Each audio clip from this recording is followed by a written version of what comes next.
With a certain setup on a fork, do you have a range of springs that you'll use? Like, okay, we're going to only go up one rate or down one rate on this particular setup before we go to the other fork? Right. Yeah, for me, damping and spring rates is two separate things. So we won't have any fixed idea, but we'll have, when we do the bike at the beginning of the year, we'll have certain wheel rates and that we aiming for. And then we'll have the spring range accordingly. I mean, we have a pretty wide range of springs on the truck. We'll go anywhere from 9.0s to 9.0 to 11.5s. So, yeah. Yeah, that's pretty stiff spring. 12, so, yeah, 12's really robust. That's a pretty, yeah. But you can get a spring rate that gets the clicker range out of whack, where the clicker range won't work with if the spring is too stiff, for example, or no? To me, not really, because sure there is a lot of overlap between it, but spring rate is spring rate and damping is damping. You know, in order to have damping, you have to have movement. So, you know, if you're looking for something a stationary position, that's more on the springs. If you're working with something with movement, you'll be working more with the damping. You know, weight transfers, that kind of thing. If we're looking for going through a fast corner and looking at the position there, then we'll look more at the spring rate or the preload. Where you don't have a lot of movement to work with damping. You know, from that point, you could close the damping if you wanted it to move less, but if you have no movement, it's difficult to get damping. Yeah. And invariably in a fast turn, you have very little movement, very little weight transfer. So you have very little damping to work with at that point. Okay, so now where are we? We're putting oil back in? Yeah, we put in fresh oil in. And what I do is I keep this, as you can see, it's above the top bearing. So, and then I overfill it. You can actually hear the air bubbles there. That's the bubbles coming between the two bushings. You know, we're not putting any oil in the cartridge because this is a sealed cartridge, a pressurized cartridge. How often do you change the cartridges?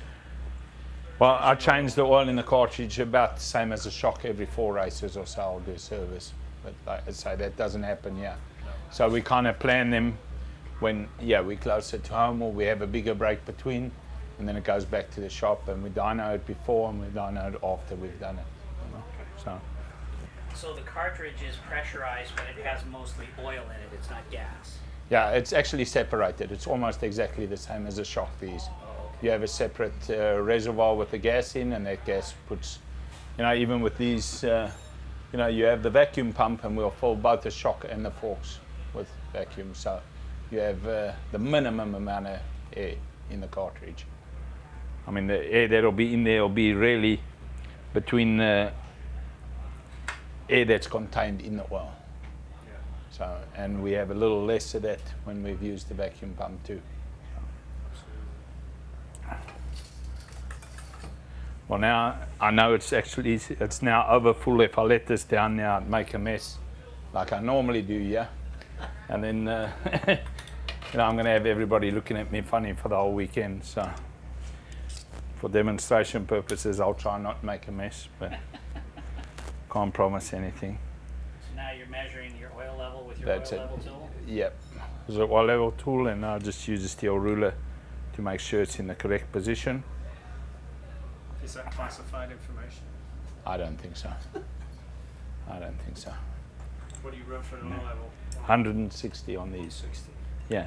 Look, we will vary that. It could even vary that in the session, depending on what's happening and where we need more movement. So this thing, the little washer, big washer, you put it down on top of the tube and then you just suck it out and it sucks out the oil to that level. Right. Well, right now I've got to do this a few times because, as I said, I've filled the oil completely. So we're not anywhere near the final thing, so it's pretty rough right now. Yeah, because before the cartridge top wasn't sticking out, but now it's sticking out. Right. Yeah, now I managed to lower it without making a mess, so I'm actually quite proud of myself. I think that's probably the first time in a few years that I've managed not to make a mess, but we're not done yet, so we'll wait and see. as we get closer to the end now, I mean, the oil level on these is done, as you can see, without the spacer in, but also with the cartridge compressed. So as I get closer to the end, I'll just push the cartridge in now, try to get the fork up straight. Okay, so your oil level has to be set with the cartridge compressed. Right, right, right. So And that's because the cartridge is sealed? right, correct. So, and that's it. We just do it the same way every time. So then we have a consistent oil base that we're doing. Okay, did anybody pick up what the spring was to make sure I'm putting the right one in again? Well, luckily there were only that one. two on the bench. Yeah, there's two there. Yeah. Well, we can only put one of them in this fork, and it's this one. So there's only space for one. Do you have to be careful that you don't put the compression circuit in the wrong tube? I wouldn't make any difference. It really wouldn't make any difference to it, but just when I'm out there adjusting, I know I do rebound on the right. That's how it's supplied to us from Olin's, and it helps me to remember the R and the R, so that I'm not adjusting the compression and think I'm adjusting the rebound. I don't know if it would be bad, but that's how it is. This is a great part about cartridge kits too. It's so easy to change. This is, yeah, we could change the spring in probably a minute. I think I can do it in about a minute on the wall. I mean, with the standard fork. Yeah, yeah.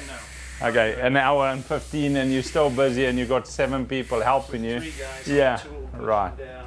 Yeah, I mean, the kits, when they design and made for racing, that really makes life a lot easier.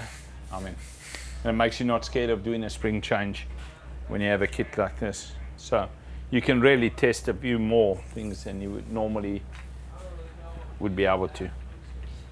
Why do you attach the rod to the cap? Well, there's a little hole on these in the top of the cap, so I try to make sure I get the rod in its place, and because if it's not in there, you know, I can do a little bit of damage. So what I would normally do is just make sure that the clicker is in the position that it was when I stripped it. Then at least I know the rod is in its position.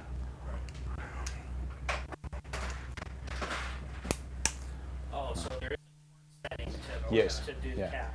Well, once we've done that, I put 10 mils of preload in there, which is a standard start point for us. But like I said, the crew chiefs control all those, and they'll do it tomorrow morning before we go out.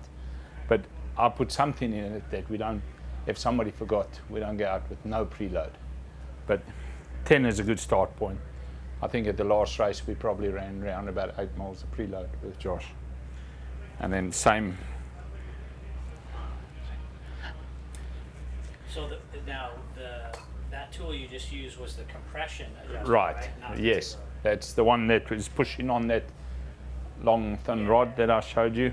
And I've just put the same, I'll put 8 clicks of compression in here, which is a kind of a start point for us. I just don't want it, if we happen to forget, that we end up with nothing. I mean, as you can see on this fork, even though we have data acquisition, I have a little telltale on it.